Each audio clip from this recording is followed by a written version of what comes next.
आज आहे वसुबारस आणि आज आहे गवळणी बनवायचा पहिला दिवस।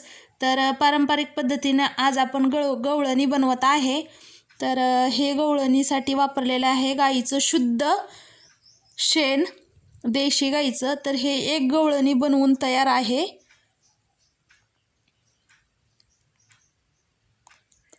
तर आता त्या गवळणीला आपणाला डोक्यावरती टोपलं म्हणजेच पाटी बनवायची आहे। आणि तर तुम्ही पाहू शकता कशा पद्धतीने बनवलं जातं पारंपरिक पद्धतीने।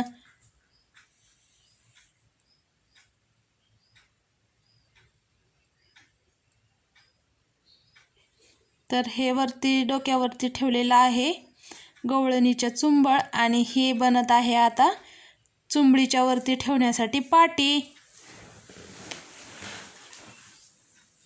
तर ह्या जी गवळणी आहेत तर ह्या पारंपरिक पद्धतीनेच पिढ्यानपिढ्या बनवत आलेल्या गवळणी आहेत। यात कसलाही बदल केला जात नाही। जे आपले पूर्वज करत होते तेच आपण करायचं आहे।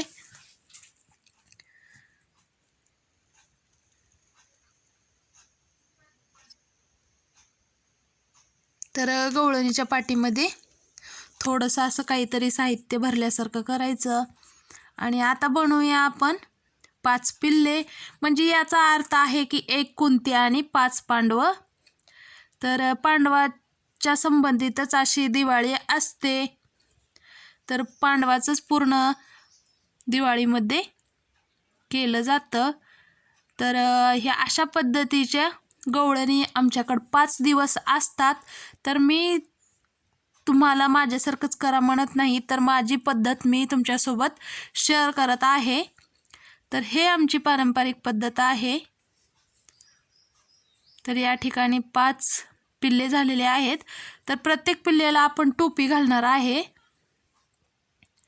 तर एका पिल्लेला टोपी घातलेली आहे तर सेम अशीच टोपी 5 ही पिल्ल्याला, म्हणजे 1 कुंती आणि 5 पांडव जे वनवासाला गेलेले होते तेच हे। आणि या ठिकाणी बनवायचं आहे आता बळीराजा म्हणजे शेतकरी।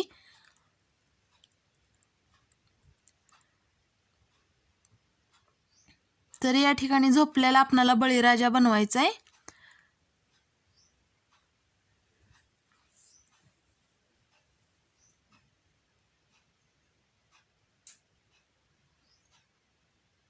तर ही द्यायचे बळीराजाच्या उशाखाली, उशी डोक्याखाली आणि उशाखाली ही म्हटलं जातं। आणि त्याला घालायची वरतून टोपी।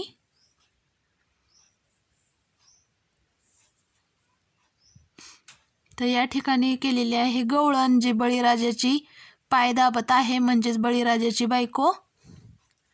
आणि साईडला करायचं आहे जातं दळण दळण्यासाठी। तर पूर्वीच्या काळी जात्यावरती दळण दळलं जायचं, तर ते जातं तिथं एक गवळण करणार आहे आपण।